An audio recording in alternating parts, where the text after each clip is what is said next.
नमस्कार दर्शकों, और एक बहुत ही खास मुद्दे को लेकर आपका मित्र आशुतोष आपके सामने एक बार फिर उपस्थित है। दर्शकों, लगातार आप श्रीलंका से तस्वीरें देख रहे हैं और ये तस्वीरें बेहद ही भयावह है। जनता वहां पर सड़कों पर है, आंसू गैस के गोले छोड़े जा रहे हैं। हर सेकंड में राष्ट्रपति की कुर्सी पर वहां की जनता बैठ रही है। यूं कहिए कि हर सेकंड में वहां पर राष्ट्रपति बदल रहा है।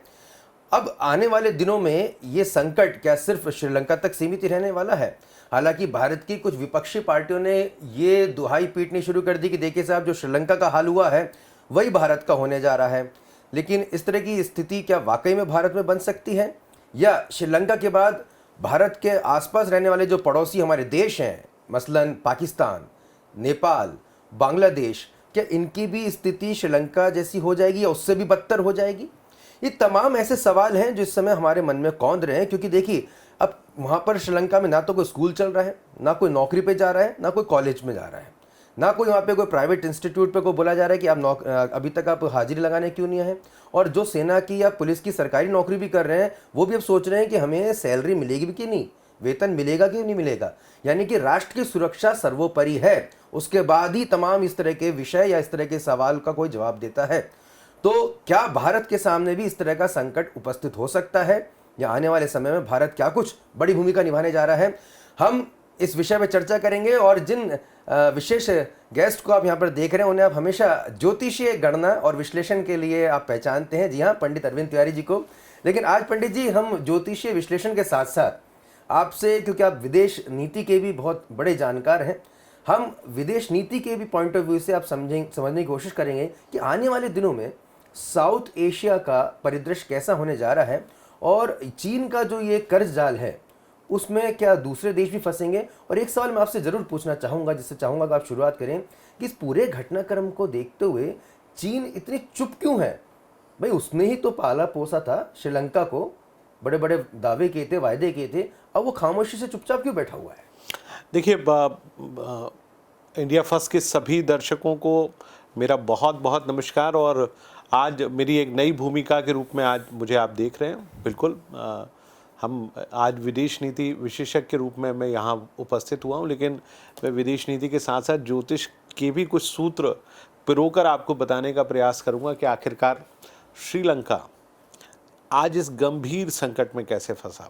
देखिए, सबसे पहली चीज़ आप इस बात को समझिए कि चीन एक प्रकार से एक इस प्रकार का देश है जिसका एकमात्र उद्देश्य है अपनी अर्थव्यवस्था को मजबूत करना, अपने माल को दूसरी जगह बेचना, दूसरी जगह अपने अड्डे स्थापित करना, और पूरी दुनिया में इस प्रकार से नियंत्रण करना कि सारे देश उसके चंगुल में आए।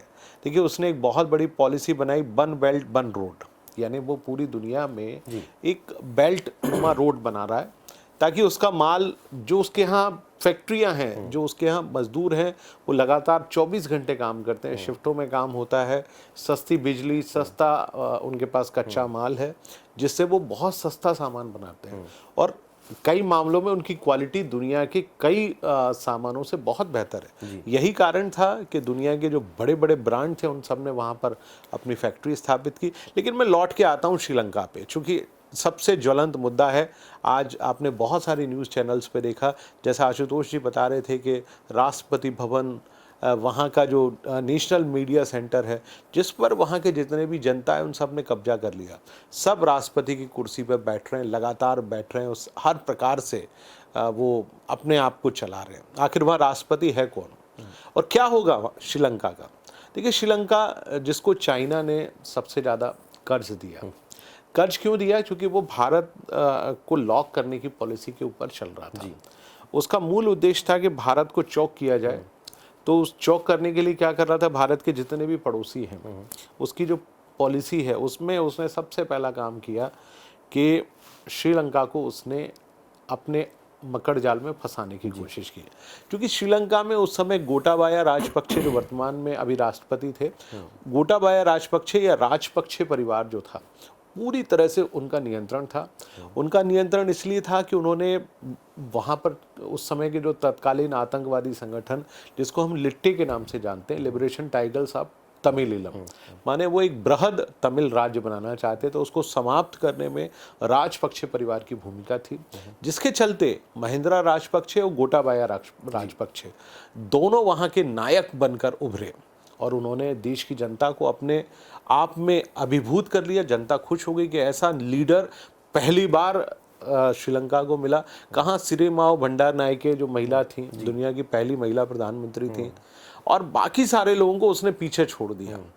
आज जो लोक लुभावन नीति, जनता को हर चीज़ मुफ्त में देने की कोशिश की। उनको लगता था कि हम हमारे देश को आर्थिक रूप से इतना मजबूत कर लेंगे कि देश की जनता के ऊपर बोझ कम से कम डालेंगे। क्योंकि वो तमिल टाइगर्स के खिलाफ उन्होंने अपना एक बड़ी भूमिका अदा की और उसके चलते वो देश में सबसे ज़्यादा लोकप्रिय हो गए। और उसका परिणाम ये हुआ कि वहाँ जब चुनाव हुआ, जो आज रनिल विक्रमसिंघे साहब जो वर्तमान में प्रधानमंत्री और अब कार्यकारी राष्ट्रपति बने, इससे पहले वही प्रधानमंत्री हुआ करते थे, जो कि भारत के प्रति उनका एक बड़ा विशेष स्नेह था। लेकिन चूंकि तमिल जो आबादी थी, वहाँ की जो तमिल आबादी थी वो प्रो भारत की थी, इसलिए उन्होंने भारत के विरोधी, जो सबसे बड़ा विरोधी था चाइना, उसके पक्ष में जाकर उन्होंने उनके साथ हाथ मिलाने की कोशिश की। चाइना भी ऐसे ही लोगों को ढूंढता है कि भाई आप किसी भी तरह से उनके मकड़ जाल में घिरो। चाइना ने 45,000 करोड़, जो कि भारतीय रुपयों में हम बात कर सकते हैं 1 लाख करोड़ रुपए तक चाइना ने मदद की। और उसके बदले में चाइना ने क्या किया, वहाँ का एक हवन तोता जो बहुत बड़ा पोर्ट है, उसको उन्होंने 99 ईयर्स की लीज पे ले लिया। भाई चाइना की आदत है, बनिया है, जो देता है उसके बदले में कुछ गिरवी भी रख लेता है, तो गिरवी रख लिया। उनको बहुत मजा आया। बनिया की जगह व्यापारी शब्द का मैं बहुत विनम्रता से क्षमा चाहता हूँ। हमारी जितने भी वणिक वर्ग हैं उनको मैं विनम्रता से क्षमा मांगते हुए, एक व्यापारी मुल्क है जो बदले में कुछ ना कुछ चाहता है आपसे। तो उसने हवन तोता लिया और राजपक्षे परिवार को भरपूर पैसा दिया। कोरोना आने से पहले चूंकि श्रीलंका में ढेर सारा टूरिज्म था, टूरिज्म से पैसा आता था। श्रीलंका चाय से, कॉफ़ी से बहुत पैसा कमाता था। श्रीलंका से सबसे ज़्यादा रत्नों का एक्सपोर्ट होता था जी। तो श्रीलंका के बारे में कहा जाता था कि श्रीलंका दुनिया की जो बड़ी अर्थव्यवस्थाएं हैं उनमें से एक अर्थव्यवस्था के रूप में श्रीलंका डेवलप हो रहा था। भारत को भी IMF जैसा जो बड़ा संगठन है वो उदाहरण देता था कि आपको कुछ सीखना चाहिए श्रीलंका से। कोरोना आया, कोरोना के बाद जो वहाँ की टूरिज्म इंडस्ट्री थी पूरी तरह से वॉश आउट हो गई। रहा सहा जो भी पैसा था वो राजपक्षे परिवार ने अपनी सुविधाओं के लिए खूब उड़ाया। विदेशों में उन्होंने बहुत पैसा जमा किया, इकट्ठा करते रहे। जैसा कि कई जो राजा महाराजा जैसे लोग होते हैं जो कि अपने लिए एक भंडार बना के चलते, उनका मूल उद्देश्य देश नहीं था, स्वयं के बारे में सोचते थे। यही कारण था, एक भाई राष्ट्रपति, एक भाई प्रधानमंत्री, एक भाई रक्षा मंत्री, एक भाई वित्त मंत्री और एक भाई दूसरा काम देख रहा है। माने पूरा परिवार देश के ऊपर कब्जा जमाए हुए था। कोरोना आया, कोरोना के बाद अर्थव्यवस्था कमजोर हुई, लेकिन तब तक भी उन्होंने ध्यान नहीं दिया। उनको लगा कि कोरोना काल के बाद हमारी टूरिज्म इंडस्ट्री चलेगी, क्योंकि उनके यहाँ 50% जो रेवेन्यू है वो टूरिज्म इंडस्ट्री से आता है। टूरिज्म इंडस्ट्री चली नहीं, कोरोना के बाद लोगों ने जाना बंद कर दिया। आप देखिए कि श्रीलंका ट्रैवल कौन करता था सबसे ज़्यादा, वहाँ 50 से 60% टूरिस्ट भारत से जाते थे, क्योंकि वो ये देखने जाते थे कि हमारी माँ सीता कहाँ रहती थी, कौन सी अशोक वाटिका में रही, बिल्कुल कहाँ रावण का निवास था, तो वहाँ पर वो जाते थे। इंडिया से जाना बंद हो गया, टूरिस्ट जाना बंद हो गया, विदेशों से टूरिस्ट आना बंद हो गया, क्योंकि यूरोप में भी कई जगह बहुत सारे प्रतिबंध लगे हुए थे। वहाँ कई जगह कोरोना की बहुत सारी लहरें आ रही थी, जिसके चलते कि वो बेहद परेशान स्थिति में थे। उनको लगता था कि मैं अभी श्रीलंका जाना हमारे लिए सेफ नहीं है, क्योंकि वहाँ टीकाकरण नहीं हुआ था, वहाँ वैक्सीनेशन नहीं हुआ, उसको लेके वो काफ़ी हद तक परेशान थे, जिसके परिणाम स्वरूप श्रीलंका की जो ग्रोथ थी, आर्थिक जो ग्रोथ थी, उनकी अर्थव्यवस्था श्रिंक होने लगी, अर्थात सिकुड़ने लगी जी।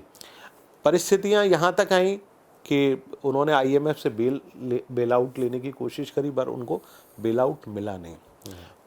देखिए, आप हमेशा ध्यान रखिए कि जनता को आप मुफ्त का माल डालेंगे। मैं एक बहुत छोटा सा उदाहरण GST को लेकर देता हूँ। हमारे देश में GST लगा हुआ है।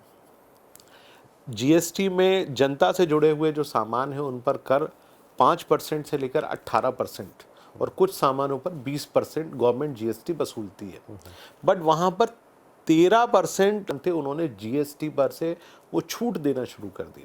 अब आप देखिए कि अर्थव्यवस्था में यदि 100 रुपए आपके पास आ रहे हो, आपने 13 रुपए माफ कर दिया, जी।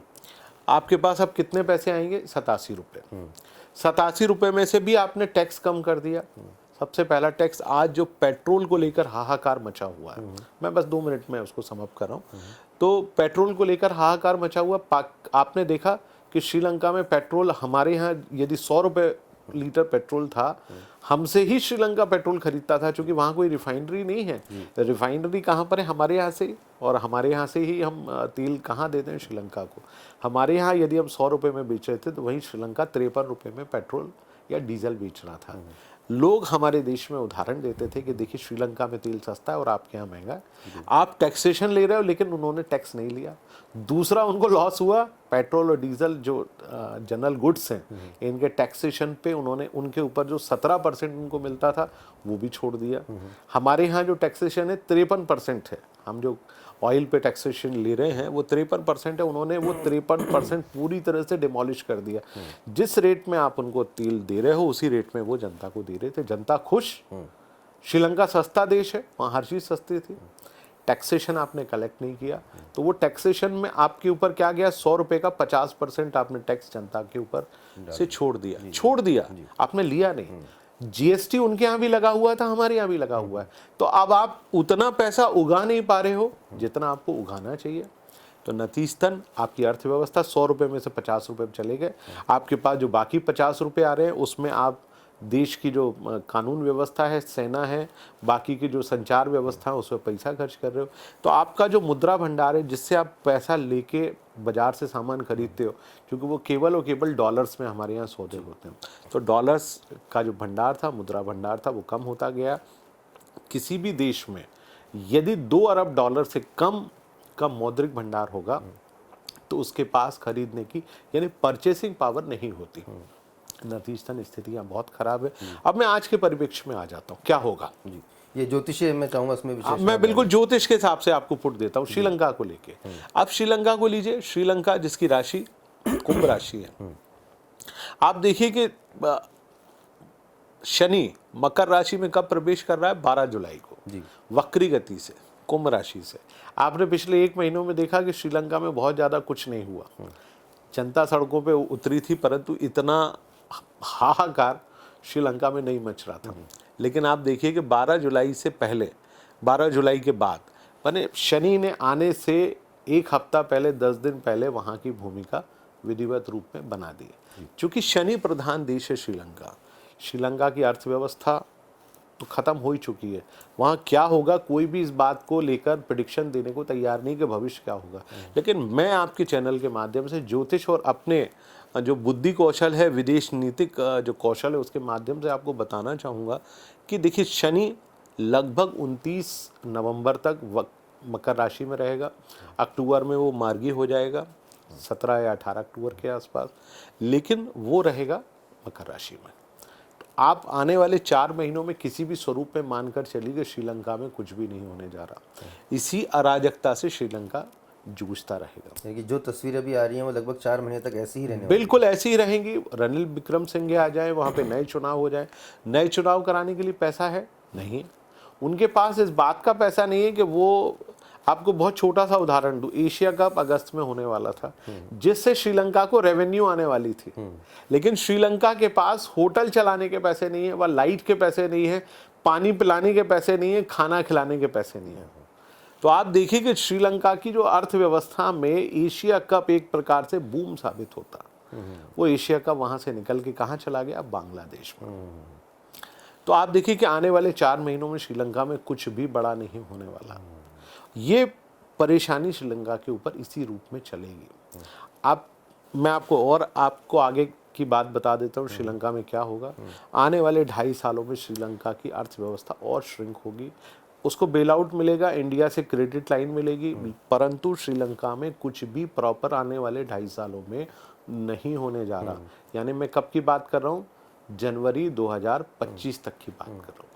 आप 2.5 साल में श्रीलंका को इसी स्वरूप में देखेंगे, इसी स्वरूप में वो चलता रहेगा, अराजकता होगी, वहाँ से लोग भागेंगे, इंडिया थोड़ी बहुत मदद करेगा, IMF थोड़ी बहुत मदद करेगा, अमेरिका थोड़ी बहुत मदद करेगा, चाइना किसी भी रूप में मदद नहीं करेगा। चाइना का एकमात्र कंसर्न है कि जो पैसा उन्होंने वहाँ इन्वेस्ट किया है वो पैसा उनको किसी भी स्वरूप में मिल जाए, क्योंकि जब आप किसी देश में इन्वेस्ट करते हैं तो बाकायदा एग्रीमेंट के तौर पर इन्वेस्टमेंट होता है, उस एग्रीमेंट के लिए चाइना दबाव डालेगा, नतीजतन श्रीलंकन अर्थव्यवस्था और ज़्यादा श्रिंक होगी। आने वाले 2.5 साल 2025 तक श्रीलंका इसी स्वरूप में जूझता रहेगा। ओके पंडित जी, जब श्रीलंका की आप इतनी बड़ी भविष्यवाणी कर रहे हैं तो हम ये भी आपसे समझना चाहेंगे कि जो बांग्लादेश है, नेपाल है और पाकिस्तान, इनके क्या हाल होने वाले हैं, क्योंकि चीन के कर्ज जाल में ये देश भी पूरी तरह से फंसे हुए हैं। मैं आपको बताऊं, सबसे पहले बात करता हूं, मेरा प्रिय विषय पाकिस्तान, पाकिस्तान की मैं बात करता हूं। दूसरा प्रिय विषय है नेपाल। श्रीलंका, आपने स्पष्ट बता दिया कि प्रिय विषय आपकी जो प्रियता है वो विषय को लेकर है। मेरा प्रिय विषय है, चूंकि देखिए भारतीय विदेश नीति का मैं एक विद्यार्थी हूं, तो दक्षिण एशिया मेरा प्रिय विषय है, और उसमें प्रिय विषय चूंकि भारत का पड़ोसी देश है पाकिस्तान, तो पाकिस्तान की जो वैदेशिक नीति है वो किस प्रकार से होगी, मैं उसमें अपना ज्योतिषीय अध्ययन भी डालूंगा, ज्योतिषी रूप में भी बताऊंगा कि वहाँ ज्योतिष के हिसाब से क्या होने वाला है। तो देखिए पाकिस्तान बिल्कुल श्रीलंका के नक्शे कदम पर चल रहा है। IMF ने श्रीलंका को बेल आउट, पाकिस्तान को पैसे देने से इनकार कर दिया। उसके पीछे का कारण है कि भारत ने ऑब्जेक्शन किया, भारतीय ऑब्जेक्शन के कारण IMF ने पैसा देने से मना कर दिया, जो उसको $1 बिलियन यानी $1 खरब की जो उसको इमदाद मिलने वाली थी पाकिस्तान को, वो बंद हो गई। अभी उसके बारे में कोई निर्णय नहीं है। पाकिस्तान के जो वर्तमान में वित्त मंत्री हैं मिफ्ता इस्माइल, वो रोज़ कुछ ना कुछ नया बयान देते हैं, लेकिन पाकिस्तान में कुछ भी नहीं हो पा रहा है। और आप देखिए लगातार पाकिस्तान की जो अर्थव्यवस्था है वो श्रिंक होती जा रही है। पाकिस्तान के पास केवल $2 अरब का एक छोटा सा कोष बचा हुआ है। उसके अलावा वहाँ पर $3 अरब रखे हुए हैं सऊदी अरब के, और $2 अरब रखे हुए हैं चाइना के, जिसको पाकिस्तान खर्च नहीं कर सकता। वो केवल रखे हुए हैं ताकि आप किसी भी रूप में डिफ़ॉल्टर ना हो, यानी दिवालिया घोषित ना हो, क्योंकि आपकी जो मूल अर्थव्यवस्था है उससे यदि कम, जैसे जो अनुमान लगाया कि $70 अरब की अर्थव्यवस्था का देश है पाकिस्तान, तो उसका 10% उनके बैंक में जमा होना चाहिए, तो वो दिवालिया घोषित ना हो इसके लिए वहाँ पर वो पैसा रखा हुआ है।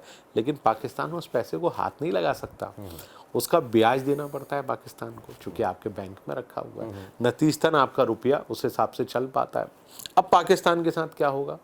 देखिए पाकिस्तान में जो सबसे ज़्यादा पैसा आता है, वहाँ के हमारे देश, जो भारत के जो नागरिक विदेशों में रहते हैं, वो पैसा भेजते हैं, तो भारत की जो इकोनॉमी है उसमें बढ़ोतरी होती है। लेकिन पाकिस्तान मूल रूप से सबसे ज़्यादा डिपेंडेंट केवल और केवल पाकिस्तानी नागरिकों के ऊपर है।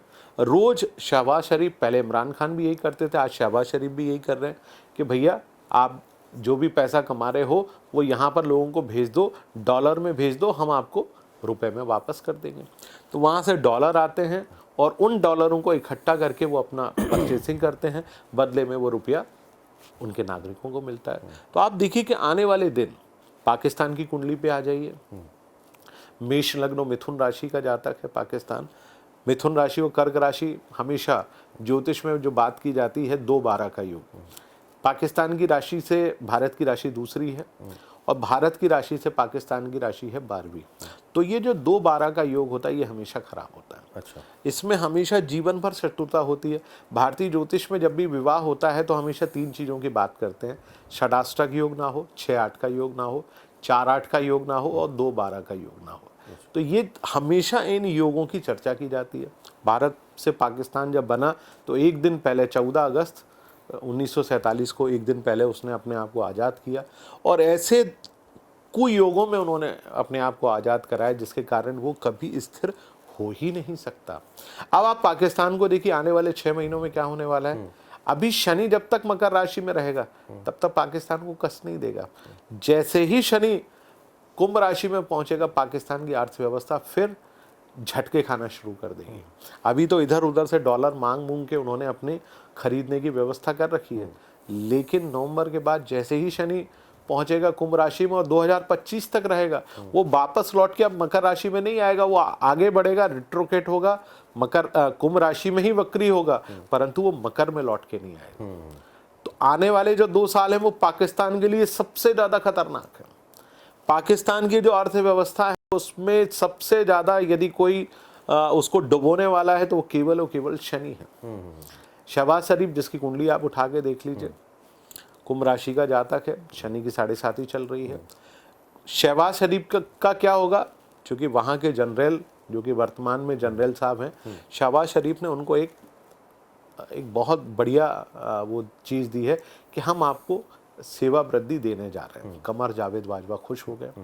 तो आप देखिए कि उन्होंने पूरी तरह से जो इमरान खान के ऊपर उनका हाथ था वो हटा लिया और पूरा हाथ किसके पास है, शहबाज शरीफ और आसिफ अली जरदारी के पास। इस सारे खेल का जो मास्टर माइंड है वो है आसिफ अली जरदारी, जो कि पीछे बैठ के खेल रहा है। शहबाज शरीफ तो एक पपेट है। असली वहां पर यदि कोई प्रधानमंत्री और देश को चला रहा है वो है आसिफ अली जरदारी साहब, जिनके संबंध वहां पर कमर जावेद बाजवा से, जिन्होंने अपना राब्ता स्थापित किया। और आज अभी जो पंजाब के जो दिमनी चुनाव होने वाले, दिमनी का मतलब जो उनके उपचुनाव होने वाले, आप देखिएगा कि वहां पर PMLN नवाज शरीफ जीतेगी और उनका जो बेटा है हमजा शहबाज शरीफ, वो फिर एक बार वहाँ पर मुख्यमंत्री बनेगा।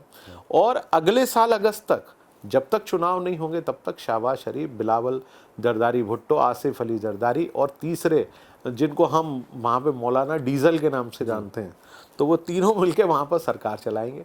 और अगला चुनाव जब होगा, और आप देखिएगा उस अगले इंतखाबात में, चुनाव में PMLN, जरदारी साहब की PPP और मौलाना अली की जो पार्टी है, तीनों मिलके एक बार फिर सरकार बढ़िया बहुमत से आएंगे।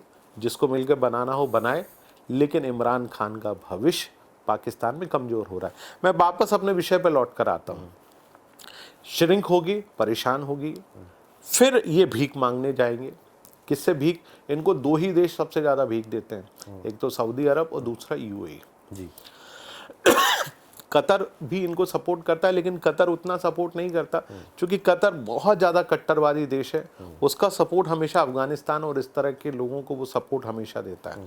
लेकिन अब चूंकि पूरे अरब वर्ल्ड में एक नई फिजा चल रही है कि वो यमन के युद्ध को ख़त्म करना चाहते हैं, वो फ़िलिस्तीन और इजराइल के युद्ध को समाप्त करना चाहते हैं, वो अपनी अर्थव्यवस्था को बढ़ाना चाहते हैं। तो वहाँ पर उन सारी चीज़ों को लेकर समझौतों की बात आ रही है। लेकिन जहाँ तक सवाल है पाकिस्तान का, सऊदी अरब ने कहा कि हम आपके यहाँ इन्वेस्टमेंट करेंगे। आज तक $1 का इन्वेस्टमेंट नहीं किया, UAE ने नहीं किया, कतर ने नहीं किया। केवल और केवल अभी पाकिस्तान का आपको अर्थव्यवस्था में एक बहुत कमाल की चीज़ बताता हूँ। हमारे यहाँ जैसे कोयले पे आधारित, हमारे यहाँ जो एनर्जी है वो कोयले पे आधारित है, पाकिस्तान में गैस के ऊपर आधारित है। वहाँ हर चीज़ गैस के ऊपर है, जिसको हम LNG कहते हैं, लिक्विड नेचुरल गैस। वो कहाँ से आती है? सबसे ज़्यादा आती कतर में। दुनिया में सबसे बड़ा उसका यदि कोई उत्पादक है तो वो है कतर। और आपको मैं बता रहा हूँ कि जब इमरान खान वहाँ पर छोड़ के गए तो हमेशा उनके यहाँ टेंडर्स होते हैं, वो कोई भी टेंडर करके नहीं गए, ताकि पाकिस्तान की जो जनता है वो केवल और केवल कराहती रहे और इनको गालियाँ दे कि तुमने कुछ नहीं करा। पाकिस्तान की सरकार को 1.5 महीना सरकार संभालने के बाद वहाँ के जो वित्त मंत्री हैं मिफ्ता इस्माइल, उन्होंने जाके टेंडर किया। कहाँ उनके यहाँ गैस आती थी $40 पर, उसका कुछ एक टेक्निकल शब्द है मेरे को याद नहीं आ रहा, $40 में वो उतनी गैस आती थी। अब वो $120 में गैस खरीद रहे हैं। माने वो जो उस समय यदि टेंडर किए होते तो $80 का उनको फ़ायदा होता, उतना नुकसान हो रहा है। तो आप देखिए कि वहाँ ना गैस है, कुछ भी नहीं है। पाकिस्तान में बिजली है, इस समय चूंकि बारिश हो रही है इसलिए बिजली की खपत नहीं है। लोड शेडिंग वहाँ पे 18 से 20 घंटे तक हो रही है। पाकिस्तान की अर्थव्यवस्था सिकुड़ चुकी है। आप देखिए वहाँ जितने भी कारखाने थे वो उठ के कहाँ जा रहे हैं, क्योंकि सारे मुस्लिम धर्म को मानने वाले हैं, तो वो सारे कारखाने लेके कहाँ पहुँच गए? बांग्लादेश में। पाकिस्तान के बड़े बड़े उद्योगपति अब कहाँ बिजनेस सेटअप करना चाह रहे हैं? बांग्लादेश में, या वो UAE जा रहे हैं या सऊदी जा रहे हैं, क्योंकि भारत में आने का मौका उनको मिलना नहीं है। बांग्लादेश को वो लाभ देना चाह रहे हैं। लेकिन मैं आपके चैनल पर बहुत विनम्रता से इस बात को कहना चाह रहा हूँ कि पाकिस्तान की अर्थव्यवस्था बिल्कुल श्रीलंका जैसी होगी, पर उतनी नहीं होगी जैसे आज जनता ने कब्जा कर लिया, क्योंकि वहाँ पर बहुत सारा नियंत्रण मिलिट्री का है। क्योंकि असली शासक पाकिस्तान में यदि कोई है तो वहाँ की जो सेना है और वहाँ का जो सेना अध्यक्ष होता है वो असली शासक होता है। वो डॉलर भीख मांग मांग के लाता है, वहाँ का प्रधानमंत्री नहीं लाता। IMF से कोई भी राब्ता होता है तो वहाँ का सेना अध्यक्ष कराता है। तो वहाँ पर इस तरह का जो भोंडा और नंगा नाच जो श्रीलंका में हो रहा है वैसा पाकिस्तान में नहीं होगा, परंतु पाकिस्तान की अर्थव्यवस्था आने वाले 2 सालों में अपने सबसे न्यूनतम स्तर पर जाएगी और उसका रिजल्ट आप देखेंगे कि सेना के पास खरीदने के हथियार भी नहीं होंगे। वो उन्हीं पुराने हथियार, कबाड़े के हथियार इधर उधर से लाके, क्योंकि सेना के ऊपर बजट देना उनके लिए बहुत ज़रूरी है। पाकिस्तान की अर्थव्यवस्था का 48% जो बजट है, जिसको वो कभी घोषित नहीं करते, हमेशा 26% और 27% बताते हैं, लेकिन वो 48% के आसपास का बजट है। वो पूरा पैसा पाकिस्तान की सेना को जाता है। तो पाकिस्तान की अर्थव्यवस्था श्रिंक होगी। दूसरा मेरा प्रिय विषय नेपाल को लेकर आता हूँ। नेपाल में पाकिस्तान से बुरे हालात होने वाले हैं, श्रीलंका से बुरे हालात होने वाले हैं। वहाँ की जनता बिल्कुल ठीक उसी प्रकार से सड़कों पे उतरेगी जैसे कि आज श्रीलंका में उतरी हुई है। पाकिस्तान, नेपाल की अर्थव्यवस्था, अब आप नेपाल पे आ जाइए। ढैया शनि फिर शुरू होने वाला है। वृश्चिक राशि का देश है। शुरू कब होगा? नवंबर से वापस शुरू हो जाएगा। नवंबर के बाद आप देखिए सारी चीज़ों की राशनिंग शुरू हो जाएगी। लैंडलॉक कंट्री है, 2 ही जगह से सामान आ सकता है नेपाल के पास, आइदर या तो भारत दे या चीन दे। चीन से सामान मंगाना उनके लिए बहुत महंगा पड़ता है। भारत का हर बॉर्डर सटा हुआ है, भारत से पूरी लाइन जाती है, इसलिए भारत उनकी मदद करता है। भारत हमेशा मदद करता है ताकि नेपाल पूरी तरह से चीन की गोद में ना बैठ जाए। चीन के इशारे पर अभी अमेरिका के साथ एक बड़ा एग्रीमेंट था जिसको नेपाल ने रिजेक्ट कर दिया। उन्होंने कहा हम बिल्कुल एग्रीमेंट नहीं करेंगे। नेपाली संसद से उन्होंने डिक्लाइन करा दिया। इस समय नेपाल को अमेरिका कम से कम $50 अरब के आसपास की मदद करने जा रहा था। $50 करोड़, सॉरी 50 अरब बहुत ज़्यादा होता है। तो $50 करोड़ के आसपास की मदद होने जा रही थी, जिसके चलते उनका मुद्रा भंडार बढ़ता और वो खरीदने की स्थिति में आते। केवल चीन के इशारे पे उन्होंने मना कर दिया। इसका खामियाजा नेपाल की जनता को भुगतना पड़ेगा। मैं पूरी विनम्रता से कहता हूँ कि आपको जनवरी से लेके जून जुलाई के बीच में 6 महीनों के अंदर आपको नेपाल में भी वही दृश्य दिखाई देंगे जो आज श्रीलंका में दिखाई दे रहे हैं। बहुत ही ब्रीफ में पंडित जी, बांग्लादेश का भी आप थोड़ा बता दें। मैं बांग्लादेश की भी आपको बात करता हूँ। देखिए बांग्लादेश की जो स्थिति है इन दोनों से अलग है, परंतु आज की तारीख में बांग्लादेश का जो मुद्रा भंडार है वो धीरे धीरे कम हो रहा है। केवल 4 महीने का सामान खरीदने के लायक मुद्रा उनके पास बची हुई है। दूसरा, जो कच्चा माल आता था बांग्लादेश में, जो कि सबसे ज़्यादा कपड़े का काम बांग्लादेश में होता है। पूरी दुनिया में जो आप कपड़ा पहन रहे हैं, हम और आप जो कई बार सिला सिलाया कपड़ा पहनते हैं, उनमें बड़े बड़े ब्रांड के कपड़े बांग्लादेश में बनाए जाते हैं। बांग्लादेश की स्थिति भी कमज़ोर होने जा रही है। आने वाले दिनों में बांग्लादेश में आपको 2 साल में परिस्थितियाँ इतनी कमज़ोर होंगी, वहाँ की इंडस्ट्रीज़, जो लोग यहाँ से इंडस्ट्रीज़ लगाने के लिए, क्योंकि चाइना जैसी स्थिति थी, सबसे सस्ता मजदूर, सबसे सस्ती बिजली, सबसे अच्छी व्यवस्था वहाँ की जो प्रधानमंत्री साहिबा हैं वो देती थी। लेकिन अब दुनिया में कच्चे माल के रेट बढ़ गए हैं। जो सस्ता माल उनको मिलता था वो मिलना बंद हो गया है। अब उस रेट पे माल मिल रहा है जिस रेट पे वो बनाकर बेच भी नहीं सकते। तो बांग्लादेश की स्थिति आने वाले 2 साल में बहुत ज़्यादा कमज़ोर होने वाली है। जिस अर्थव्यवस्था को IMF और दुनिया भर के लोग सराहते थे, उसकी सराहना उनको मिलना बंद होगी। और फिर मैं एक बार पुनः ज्योतिष का पुट डालकर आपको बता रहा हूँ कि वही शनि और वही गुरु बांग्लादेश की हालत ख़राब करने जा रहे हैं, क्योंकि गुरु का अगले साल प्रवेश हो रहा है मेष राशि में। और बांग्लादेश की जो राशि है, बांग्लादेश भी एक प्रकार से मिथुन राशि का ही देश है। तो जो परिस्थितियाँ श्रीलंका पाकिस्तान की होंगी, वही परिस्थितियाँ बांग्लादेश की भी होंगी। तो मैं आपको बहुत विनम्रता से बताना चाह रहा हूँ कि आने वाले 2.5 सालों में भूटान, नेपाल, श्रीलंका, बांग्लादेश और पाकिस्तान, जो हमारे सार्क के सारे कंट्रीज़ हैं, केवल भारत को छोड़ दीजिए, पूरी दुनिया में अर्थव्यवस्था इतनी तेज़ी से श्रिंक होने वाली है कि आप उसकी कल्पना भी नहीं कर सकते। परंतु उन पूरे सारे समय में भारत की अर्थव्यवस्था, भारत देश चट्टान की तरह खड़ा रहेगा। आप आने वाले दिनों में देखिएगा अमेरिका की अर्थव्यवस्था, जिस पर मैं आशुतोष जी के साथ एक एपिसोड जरूर करूंगा। यूरोप की अर्थव्यवस्था को लेके एक एपिसोड करूंगा कि कहाँ जाने वाली है अर्थव्यवस्था और वहाँ क्या होने जा रहा है, उसको मैं आपको बताऊंगा। लेकिन आने वाले दिनों में, आने वाले 2.5 साल में दुनिया की अर्थव्यवस्था, ये मेरी सबसे बड़ी भविष्यवाणी है, दुनिया की जो अर्थव्यवस्था है वो श्रिंक होने वाली है, लेकिन भारत देश पर इसका बाल भी बीका नहीं होगा।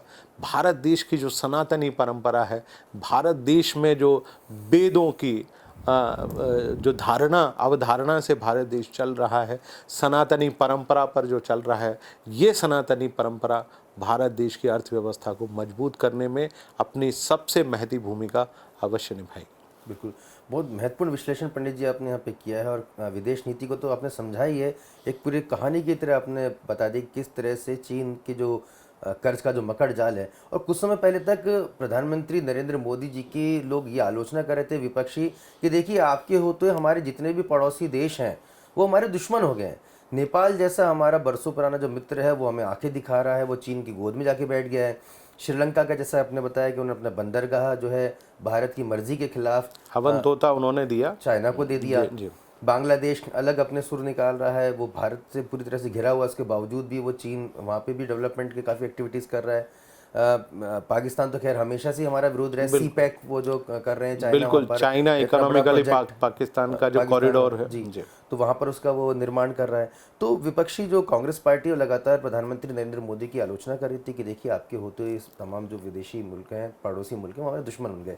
लेकिन अब जो सिनेरियो बन रहा है वो उसमें पूरी तरह से देखने में आ रहा है कि तमाम जो ये देश हैं अब वो भारत की तरफ ही, कुछ समय बाद जो आप बता रहे हैं ज्योतिषीय विश्लेषण के आधार पर भी, कि वो भारत की तरफ ही देखेंगे। और न केवल ये पड़ोसी देश बल्कि विश्व के तमाम जो बड़े देश हैं वो भी भारत की तरफ देखेंगे, भैया हमें बचा लीजिए। बिल्कुल। तो पंडित जी ये बहुत ही महत्वपूर्ण जो है विश्लेषण, और मैं चाहूँगा कि जितने भी हमारे जो दर्शक हैं जो पाकिस्तान में भी हैं, तो नेपाल में भी हैं, बांग्लादेश में हैं, श्रीलंका में भी हैं, तो देखिए किस तरह से मुफ्तखोरी की जो आदत होती है, चीन ने आपको तमाम जो मदद दी, भीख जो मिल रही है, उससे आप लोगों ने अपने काम को करना बंद कर दिया। आपकी सरकार ने अपनी जिम्मेदारी को निभाना बिल्कुल बंद कर दिया और इसी मुफ्तखोरी के चलते ये हालत हो रहे हैं। तो भारत में भी पंडित जी जो मुफ्तखोरी की जो राजनीति करते हैं जी। उन्हें बाज आना चाहिए। बिल्कुल, मैं आपको बताऊं, देखिए देश का जो प्रशासन है वो केवल और केवल आपके कर से चलता है।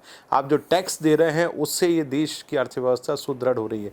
हमारे यहाँ टैक्सेशन और टैक्स को कलेक्ट करने की जो व्यवस्थाएं हैं, हमारे यहाँ जो टैक्सेशन डिपार्टमेंट है, चाहे वो जीएसटी हो या इनकम टैक्स हो या बाकी जो हमारी जो अर्थव्यवस्था को चलाने के लिए जो फाइनेंस मिनिस्ट्री जिस हिसाब से काम करती है, जो पारदर्शी तरीके, देखिए हर देश में कहीं ना कहीं कुछ ना कुछ कमियां ज़रूर होती हैं, परंतु मैं बहुत विनम्रता से कहूँगा मोदी जी के राज में पिछले 7 सालों में हमारे देश की अर्थव्यवस्था न केवल सुदृढ़ हुई है, हमारे देश की फॉरेन पॉलिसी, आप मुझे नहीं, दुनिया के सारे बड़े अखबारों को आप पढ़ लीजिए, मैं हर अखबार की बाईलाइन और हेडलाइन में देखता हूँ, पाकिस्तान की हेडलाइंस को आप सुन लीजिए, वहाँ के बड़े बड़े आज से 4 दिन पहले वहाँ के जो एक ऐसे व्यक्ति जो कि पाकिस्तान की सेना में जनरल के ओहदे पर रहे हैं, उन्होंने कहा कि हमको 2 ही चीज़ों की आवश्यकता है, एक पाकिस्तान के विदेश मंत्री और पाकिस्तान के प्रधानमंत्री, भारत के प्रधानमंत्री और भारत के विदेश मंत्री।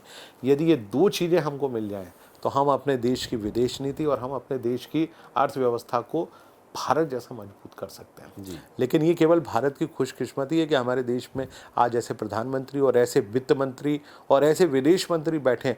एस जयशंकर साहब की मैं बहुत तारीफ करना चाहूँगा कि वो भारतीय राजनीति में अपने आप को लिप्त ना करते हुए पूरी तरह से विदेशिक नीति में लिप्त हैं, विदेश की नीति को स्ट्रॉन्ग बनाने वाले हैं। एक बहुत छोटे उदाहरण से अपनी बात को समाप्त करना चाहूँगा कि यूरोप में चूँकि वो विज़िट पे गए, एक विदेशी पत्रकार ने उनसे पूछा कि आप क्यों रशिया से इतना तेल खरीद रहे हैं, और रशिया जो कि यूक्रेन में नागरिकों को मार रहा है, तो उन्होंने बहुत सुंदर सा जवाब दिया कि मुझसे हम लोग 1 महीने में जितना तेल खरीदते हैं उतना तेल और गैस आप 1 दिन में खरीद लेते हैं। तो आप सबसे पहले अपना उदाहरण हमारे सामने प्रस्तुत करिए, हम लेना बंद कर देंगे। हम तो अपने देश के नागरिकों के लिए ले रहे हैं, हम अपने देश में हमारे नागरिकों को सस्ता सामान दे रहे हैं।